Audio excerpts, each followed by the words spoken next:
Welcome to Marriage IQ, the podcast for the intelligent spouse. I'm Dr. Heidi Hastings. And I'm Dr. Scott Hastings. We are two doctors, two researchers, two spouses, two lovers, and two incredibly different human beings coming together for one purpose: to transform the stinky parts of your marriage into scintillating ones, using intelligence mixed with a little fun. Hello, all you scintillating lovers out there. Welcome back to another exciting episode of Marriage IQ. We are your humble hosts, and we are really excited to have a guest on with us today. We talked, I think, in episode 6 about it's really important to be honest in disclosing any kind of past sexual behavior, whether it's pornography or sex addiction. And then Heidi slowed me down and said, whoa, wait, let's have somebody who does this for a living talk to us and kind of walk us through how to do this. So we have the least amount of trauma to both participants in a relationship. So we're really excited to welcome Ellen Drews here today.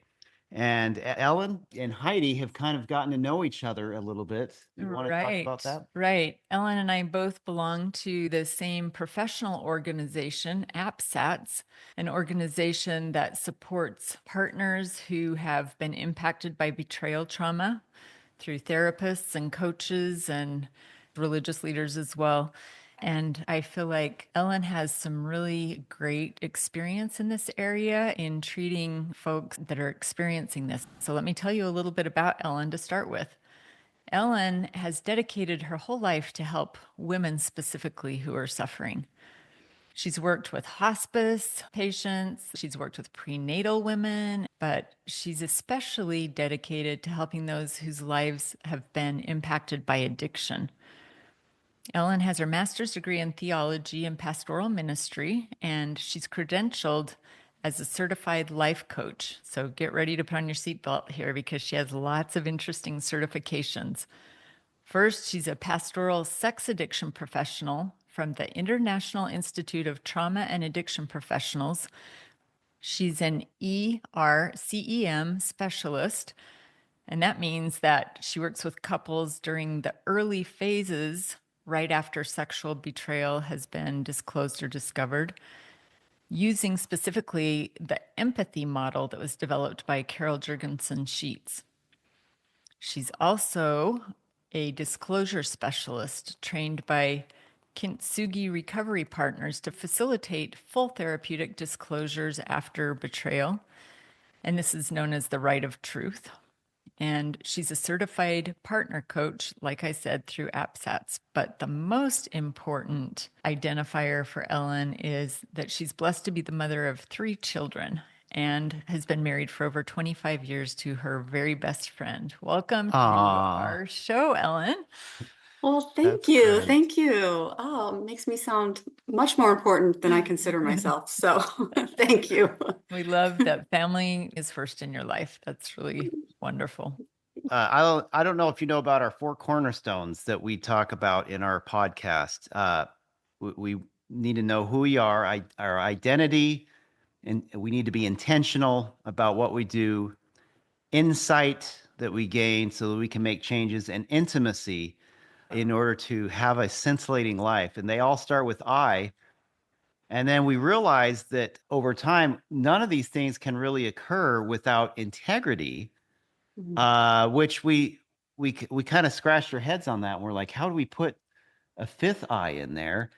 And so we kept the 4 cornerstones, and integrity now is kind of the bedrock of which the foundation is laid upon. And so I think that what you know really fits in with what we're trying to educate people on. And that's really developing this characteristic of integrity, honesty, and that kind of ties in with talking about disclosing and specifically dealing with pornography, with sex addiction. So, Ellen, how do you currently serve that community affected by pornography sex addiction, betrayal trauma? Well, let's see. So I work specifically with women who've been impacted by their partner's sexual addiction. Hmm. And so they usually find me when they are in complete crisis. And um, we know that they're experiencing betrayal trauma. They just feel like their life's coming undone. But those are the women I work with. I also work with women who themselves struggle with some problematic or compulsive relational or sexual behaviors. Really, they just feel is conflicting with their values or creating commitment violations in their life, and they really want to heal and figure out how they can be healthier in relationships. And then I also work with couples who have been impacted by secret sexual behaviors or violations in their relationship, causing trauma to both people, really. And so when we have a couple where he recognizes he really has an issue, and I'm just going to use the he and the she just to keep it from getting too confusing, if that's okay. So when he realizes he has an issue and he's willing to go and get some support and some help for that. And then we have the partner and she's doing the same for herself. She realizes I can't heal on my own. I don't know exactly how to do this. She's getting support. We get them stable. And then we know that we can now begin to hold this relationship with care too, that this relationship needs repair. And so I'll work with a couple that's in that state, that they've sort of stabilized and they've gotten truth as their foundation. So they're beginning to lay this integrity foundation, but there's just so much rubble and hurt and lack of relational skills. So they're just finding themselves floundering. So that's the people I serve and spend my day with. Yeah. What do you find the relational skills are that are most commonly lacking? Oh, that's such a great question. And such an important one because when we think about the word sex addiction or pornography addiction, or we think about compulsive sexual behaviors, we really, as a society, often don't know what to make of that. It gets kind of scary what we visualize. But often, if I can just kind of break it down, what we're dealing with is somebody who has likely been wounded in their early childhood. They are carrying some attachment trauma and some real relational trauma themselves. They haven't learned how to self regulate very well. They haven't learned how to attach to other people safely. They don't believe that people are truly relationally safe. And so they lack a lot of intimacy. And so they might be able to pretend they can do these things enough to get married. And then once they're really married, often the spouse is, she knows something's just not right. I can't get close to this person. Yeah, they're all over the place emotionally. One minute their mood is here, their mood is there. They're difficult, but she doesn't often know what's really going on, and he may not either. But what he has figured out early on in life was there was this one creative solution that could take me out of my world when I was really dysregulated, or could make me feel this pseudo connection because I don't really know how to do it with people. And so that might be fantasy and masturbation, or pornography use, or sort of these fake pretend interactions with the outside world sexually that don't really have any meaning, but are filling this insatiable need for connection that we all have, but they don't know how to do that in a healthy way. So, because of that, they're often lacking empathy, just some, like I said, basic relational skills, how to really communicate or listen, how to attune to someone else's feelings. So, these are really pretty basic rudimentary skills, but it's amazing how this is a brand new language for a man in early recovery. That's really interesting and aligns very closely with my research on this topic. So I'm loving to hear what you're sharing. Thank you. What drew you to choose to work in this field? Why addiction? Why betrayal? Sounds kind of like not a lot of positivity. Like, I know, right? Well, I started with hospice. So, I guess it depends on, On how um, you're looking at it, huh? right, That's good. exactly. But, when I began with hospice, I noticed something that was really sacred and spiritual about this space of sort of leaving who we were and yet becoming something new that we haven't become yet. That there's just this really incredible space because my work with hospice was really in that 13th hour, that actively dying, that transitioning space with people. So just sitting in that sacred space was such a privilege. Um, and then fast forward, I spent 15 years in the prenatal and postnatal phase working with women as they became mothers and men as they became fathers. And again, this really special sacred space. I sometimes refer to it as that liminal space. Again, I'm leaving who I was, I'm becoming something new, but I'm scared and I have no idea what that is. And for me, addiction and trauma recovery, especially relational trauma, is again this very sacred spiritual space where somebody is either choosing to no longer be who they are or fearing that they're losing who they are. But what I know is they are about to shift into a new space of becoming something really incredible, and that there's so much growth and opportunity waiting for them. So while this can be heavy, really heartbreaking work, when I see people heal and relationships be repaired and restored and made new, literally made new, um, it's really some of the most heartwarming work I think you can possibly do. Even though people cringe a bit when I tell them what I do, I'm like, no, no, wait, it gets really good. It really does. Because you see the rest of the story, you see the Yeah. possibilities, you see the hope. Yes, So exactly. beautiful. So let's talk for a minute then about if there are any couples out there listening who, let's start first with if there is someone listening who maybe has suspicions that there's something going on with their partner, something just feels off. What would be a good way to ask questions about that or to explore that?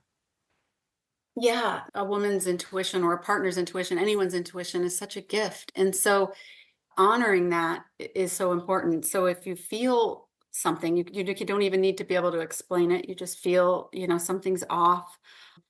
Obviously, I would want to encourage anybody to just trust that and to seek more information, to be curious, to ask questions. It can be scary. Sometimes our worst fears are scary to look into. But I would just encourage some curiosity around it and to ask questions. What's difficult, though, is if somebody is holding a secret that they carry a lot of shame around, when people lie or hold secrets, they typically do so because they are terrified of being exposed. They probably have this core belief of if you really knew me, you couldn't possibly love me. Mm. So they're going to protect that because there's this deep-seated fear. We know that people who lie are probably defending an image of themselves. They can't bear to be seen different, that they're very afraid to be seen different. They're afraid that they will lose their partner or people they love if they are discovered. So people will hold tight to those secrets. And so unfortunately, often two things have to happen. They have to either decide and be ready to come forward and share some of that, or they are discovered and a clue is left behind or is found that does expose them. And it just sort of busts the whole thing wide open. Mhm. Well, I think that finding out, discovering involuntarily is probably not going to go as well as a voluntary disclosure.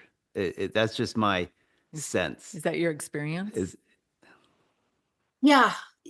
Okay. Neither are going to go well. They're both going to be painful and messy.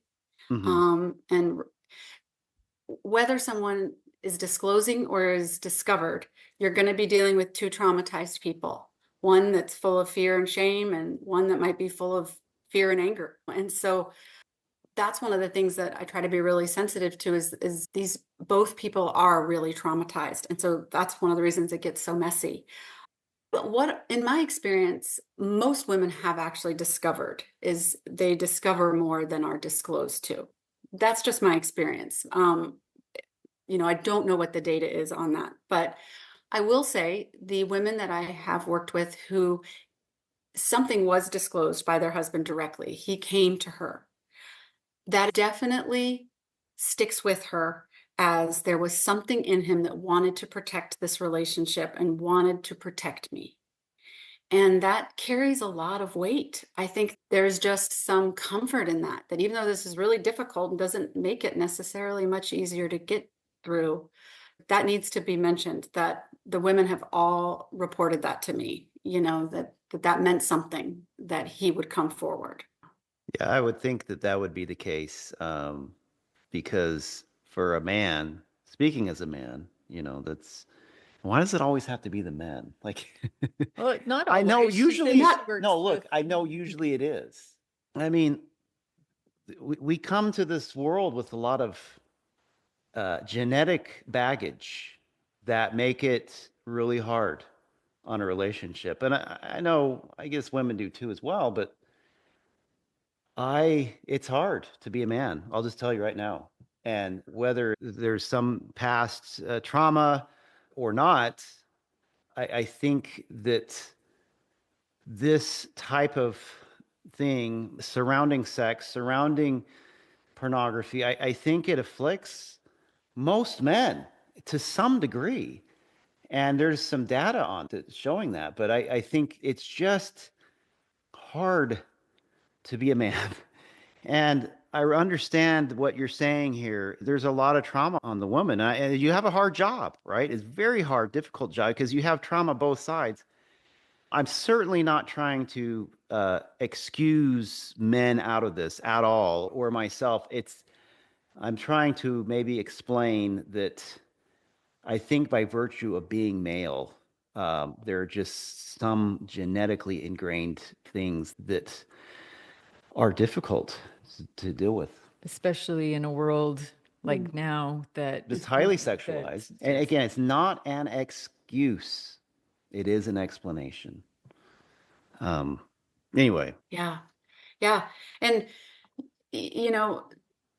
as I mentioned earlier, man or woman, anybody who decides to use uh, pornography or masturbation as a way to cope or to escape or to numb out, mhm, it does work for a period of time until it doesn't. It's an effective yet very ineffective way to cope. And so the reason too, I think that we have such a problem with it is it's so available, and it really does. It has the ability to change somebody's chemicals inside their body, right, change the way they feel. absolutely. Um, and so it really does, but there's so much better ways to do that. There's much healthier ways for men to regulate, to get their intimacy needs and needs for connection met. And I think it's just so important for men to be educated that don't buy the lie, that don't settle for the pseudo intimacy. There's so much better choices out there in real relationships. So you teach men and women, I guess, some certain coping type of mechanisms, how to practice healthy coping, right? Hmm. Hmm. That's great. Yeah. So, if there is a couple or a woman who has discovered problematic pornography use or sexual betrayal, other sexual behaviors, what's the best advice that you could give? Or I Um, guess also if it's a man who's discovered the same in his wife. yeah. I think the best advice I could give is to please look for support, because when somebody finds out that their spouse or their partner has betrayed them in many different forms, there's this, I think this sort of this desire to try to handle it on your own because there's so much shame in it, and to think you have to bear this by yourself. And there's really good support out there. And I would say, don't wait. Just please find support. Very specific to this field, of course, because we know that we can really help a woman or a partner just get stabilized and begin to just slow things down to make good decisions for herself, and to even decide, okay, what's next? What boundaries do I need? What would help me feel safer? What do I need to ask for? And when I meet new women almost every day, I always say the same thing. You don't know what you don't know. There's no way to prepare for this. We don't dress Yeah, rehearse for right. betrayal. Yeah. And so you're just not supposed to know what to do. But there really is help out there. There's support that people who can just come alongside you and just help you get stable and safe. Yes, in my research, many of the women said we had been taught pornography is bad, but nobody ever said this is what you do if you find yourself in a Yeah. relationship where this exists. And so they just are on hyper alert, or their nervous system just goes into fight or flight because they don't know what they don't know. This So, might lead some people to Yeah. say, well, why marriage? This is like a cruel joke, right? Um, because you have these men who inherently have these proclivities and women who are wanting well it's just emotionally it's fraught and now we are very pro marriage, but I do like to look at different perspectives about how other people would think, and this is why we're trying to come together and tackle it tackle this seemingly paradox between men and women and come together in a way that's healthy, that can be healing, and to tell people it's not crazy, you're not crazy, marriage isn't crazy. It actually is phenomenal. We just need to learn how to do it right. You have a lot of experience in helping with that. I had a question about with men specifically, because I've never been a woman. I don't know exactly what goes through their mind when they're disclosed to, but like for men, do you have any tips or ideas to share with men about how to disclose something in a way to their wife that would help facilitate a smoother transition? Well, I think it might be important to start with to maybe some of the intent behind it. If your intent is to feel better, Okay. that's pretty selfish. That's kind of a selfish motive. If your intent is to do better, then I think you need to be prepared when you tell her that you're going to step into action. You're going to be willing to do better Okay, so and to take take note, the men, steps. listening to this. This is highly Yes. important. Can you just repeat that again, please? yeah, motivation I has so much to do. The intentionality piece here is really coming Y- in. Yeah. Yes, I will say some of the men that I know that have disclosed did so more out of their own discomfort and their own guilt. And they disclosed, and it was sort of like, here's my problem. I don't want to carry it anymore by myself. So, can you take on some of this? And she feels compelled that maybe she should. And so I some would of the say messages we get, that's probably not the best way to do it, no, right? Okay. no, but it's a very common way to believe it or not. So Okay, we're not dealing with really with men who are emotionally mature here.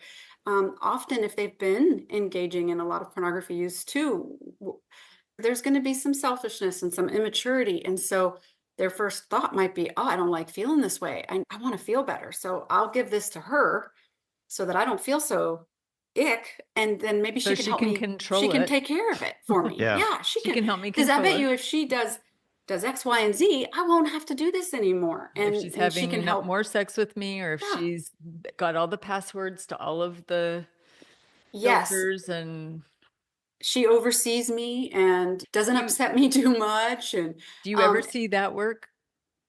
oh no, never. I mean, Yes. that's never going to work. But I No. see your point, and I see a lot of guys doing that, and they say, "Hey, I'm good. I've done Why is this." she so mad? I already took So care of this like it's 3 months ago. there's a Right, very right. I distinct told her. difference here. Yeah. I think maybe if you could further drill down on that, when a man discloses to his wife, like what is the main difference between that and somebody who's just really wanting to take that responsibility and be a man? Yeah, yeah, yeah. Have integrity, right? And try to honor his wife. I think in that case, this is a man who is ready to do something about it. He's going to share it with her and wants to be accountable. And he understands that this is going to really hurt and rock her world. And he's honestly not going to expect any different. That I think is really important, that he know this is going to be destabilizing to her. She's going to have more questions and be very confused. I mean, I think if someone's listening and they're debating whether they should share with their spouse, I would encourage them to do some research on betrayal trauma so that you can be informed of how this might impact, Great idea. yeah, how it may impact your wife, what will really happen for her, what will be her fears, and be willing to uh, provide care for her. Like, let's figure this out together. I'll get support. I'd like for you to get somebody that can help walk you through it. I think that would be the best intention, is somebody who really wants to do this because they want to do better and heal and grow, and they want to help their wife and not just expect their wife to take on their brokenness and their responsibility. Mhm. In situations, Ellen, where the sex addiction or problematic behavior, sexual compulsion, whatever you want to call it, tell me again what you call it. Yeah, we have lots of words that might resonate with people. Of course, there's sex addiction, but there's also problematic sexual behaviors, compulsive sexual behaviors, disordered sexual behaviors, compartmentalized, meaning I live part of my day in this part of my brain, and then I go home and I'm this other person over here that just totally forgets that this part of my brain exists. So, and then I also like just deceptive or dishonest sexuality, because typically somebody who's engaging in these secret sexual behaviors are not only dishonest with their spouse, but they're dishonest with themselves Right. about a lot of it. And so I think the dishonest or deceptive piece really encapsulates to what's going on. So if their deceptive sexual behaviors Mhm. are a landmine, or even to any extent what they're uncomfortable disclosing themselves. You said one of your certifications is in disclosing. Can you explain a little bit how that works with therapeutic disclosure? Yes, sure. So remember when I was talking about people who lie will go to great extent to protect their secrets because they're afraid of being exposed. They're also afraid of hurting their spouse. I really do want to say too, the people I work with, the men I work with, they really love their wives. They really have a problem, and yet they really love their wives. And so I think that's just important to mention, because you were kind of joking, Scott, earlier, like, what's wrong with us men? Why get married? But they do, they yeah, they do We love their know wives. marriage is great and it's awesome. And our purpose is to illustrate that. It's also very hard. And sometimes you really have to go down to the mat, go down to the Yes, very basic core of your being to then start rebuilding, right? that's right. So, That's right. And so I think it's important to also say not all men are willing to do that. They may love their wives, but they are not willing to get that uncomfortable and to do this hard work. And that's the sad so truth maybe it's time also. to redefine what love is then, right? If they're not willing to do that. Seriously. Yeah. Because that's really what true love is, in my book, anyway, is that they love their wives, then they will do what it takes to make it better and to make them better and to become better. That's true love. Anyway, Yeah. I'm Well, it's an sorry. action. It's as it's not a feeling, it is an action, as they say. And so, Heidi, just back to, so if somebody's been holding a secret, they're typically going to share often what they think their partner already knows, or what they think their partner can handle, or what they can handle, what they can tolerate sharing. So when somebody discloses, um, we may get the truth, but not the whole truth and nothing but the truth, kind of thing. Yeah. And I think that's just important, because that's sort of the human condition with lying, right? There's like, I'll tell you a little bit at a time. And unfortunately, that is really traumatizing for a woman. We actually even have a name for it. We call it trickle truths or Mm, drip disclosures. And we also say it's death by a thousand cuts, mm, because it's just a constant wounding, constant wounding. yeah. And so we have this process called therapeutic disclosures or full disclosures or right of truth. There's a couple different names. And what it is it's a process where someone who wants to enter into recovery is cared for and able to walk through their story and really understand their addiction and their sexual behaviors so that they can break through denial and share it with their spouse. And it really will be the truth. It will be the whole story to the very best of their ability. And then on the other side with the partner, we would want to make sure she has support and she's being prepared for this and she's being given a voice, because if she discovered something or was disclosed something, she didn't have much say in how that went. And when it, when her whole world was turned upside down. So with the disclosure, we want to really give partners a voice, and we want to be sensitive to her intuition and her needs and set up a process where she gets the whole truth, but in a safe way. So while this is really a difficult process, it's also one of those very spiritual and sacred processes, because it's a moment of truth for this couple. And it's possible in most cases, they've actually never had it since they met. There's been secrets. There's been some level of hiding and deception. It really is the healthiest way, in my opinion, to go about getting to a baseline of truth for this relationship. So if a man is listening and he knows he's struggling and keeping secrets, I think knowing that there's a process, you don't have to tell her everything. You can tell her, I think I have a really big problem, and I know I've been doing things that are hurtful to you and to our relationship, and I'm going to need some help to get honest about that, and I'm going to need some help to tell you. That would probably be, if we could design a way for this to go down, that would be the best case. So, okay, let me just repeat this okay, so if a man wants to disclose to his wife properly, he doesn't need to be specific. Just come to her and say, "Hey, I've got a problem, honey. I need to do something about it. I need to Get some help. get some help." And they need to get some help for you to be able to. And this is going to be kind of a big deal. Kind of prep her that way, or like what I'm just trying to repeat what you said so I can get it in my brain. Yeah, I think what's important is that we just have to have some care around maybe not dumping every detail as a way to rid guilt and shame, because then she has to carry all that and never be able to get those memories out of her mind. And so just be sensitive as you disclose this. This is stuff that, is going to be really painful. So I would say don't go into a lot of details unless she asks you. Not that you're going to withhold them, but I think they need to be shared in the safest, healthiest way possible. When she has But she support. may ask a lot of questions too. That's a normal response. Yeah. So instead of getting specific, say, "Hey, I know someone we can set up an appointment with or whatever, and we can maybe then start working on getting the details through counseling." And if she is asking a lot of questions, does he answer all of her questions at that point? Well, I really don't want to encourage any continued lying. And so I think it's important that he be as honest as he can and maybe just keep checking in. I really don't want to hurt you with details. I want to be vague until I can get somebody to help us so that I can disclose this to you in a way that won't hurt you. I'm not sure if he will in that moment have the capacity to do this, but if he could understand, he doesn't know why he's been doing what he's been doing at that moment. Yeah. He really doesn't. And so I want him to be honest and to share he's got a problem and that he needs help and he wants her to get help and wants to get help for the relationship. But I think with care, he just needs to consider, how do you say this and how much do you say?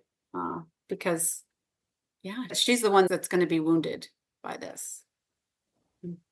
That's really great. That's great exactly counsel. what we were looking for, I think, is just really good counsel. Yeah, how to begin the process. Because look, there's just a lot of this. I think almost pretty much every marriage has some kind of secrets in it. But I mean, I think having a formalized way or somewhat organized way of this is a way you can go, because I think a lot of men are out there going, I have no idea how to start this conversation. And so now there's some help for them so they can start having that conversation.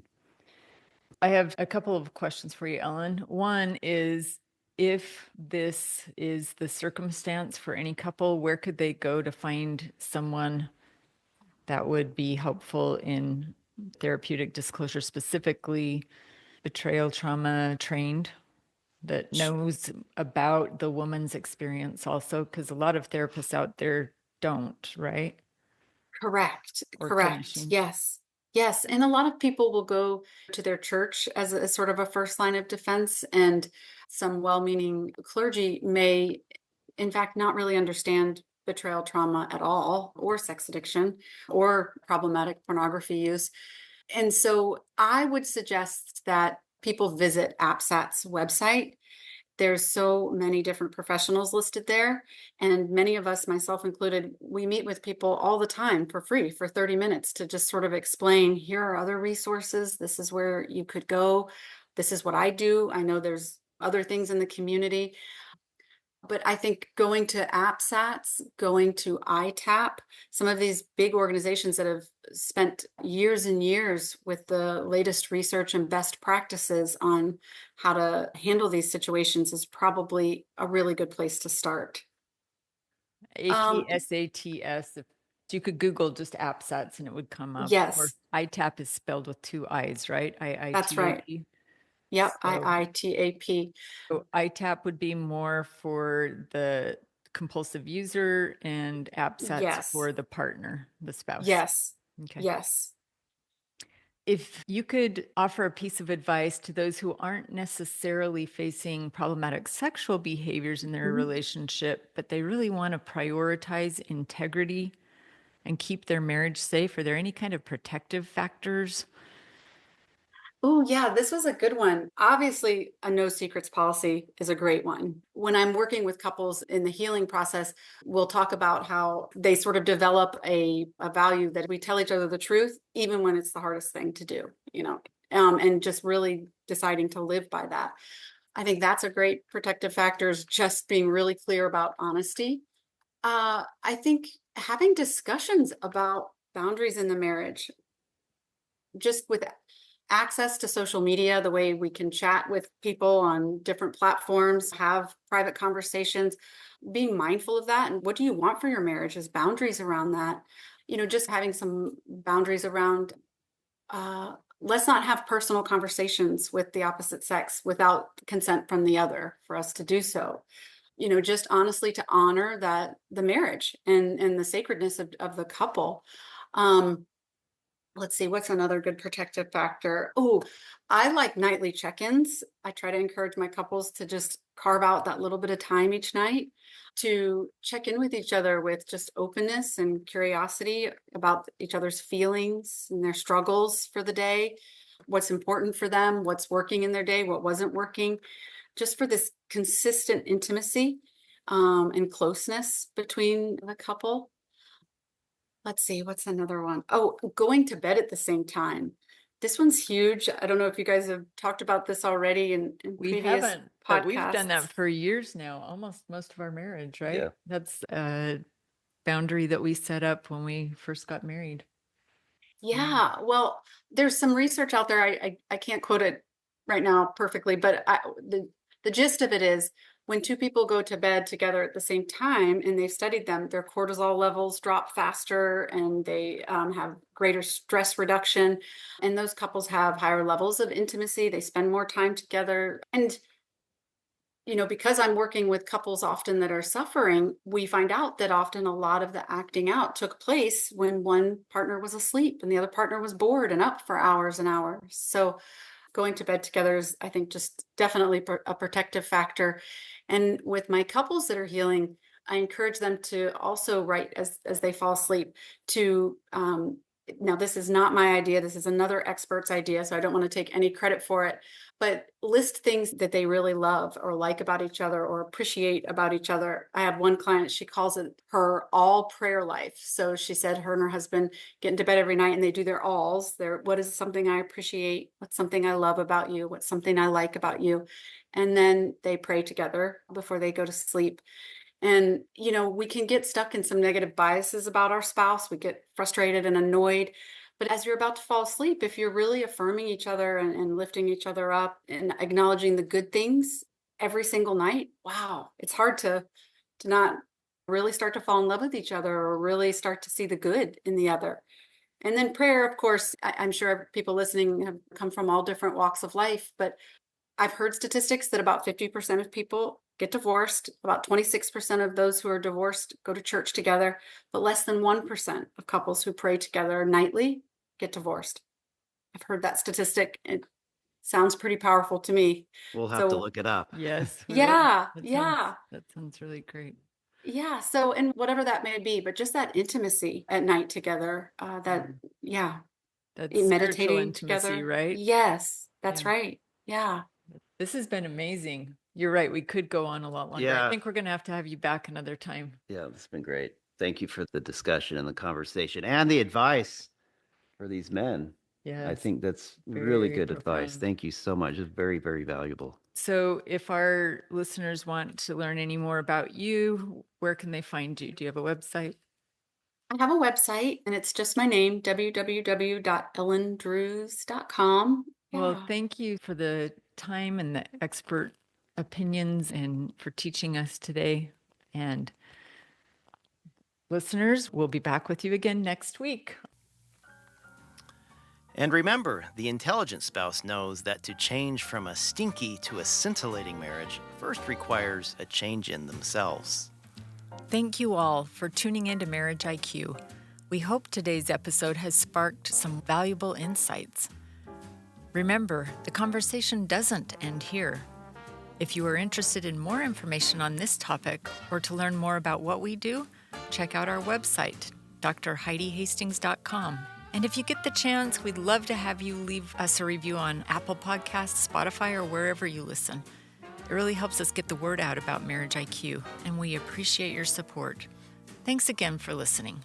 Keep exploring, and we'll catch you next time on another exciting episode of Marriage IQ.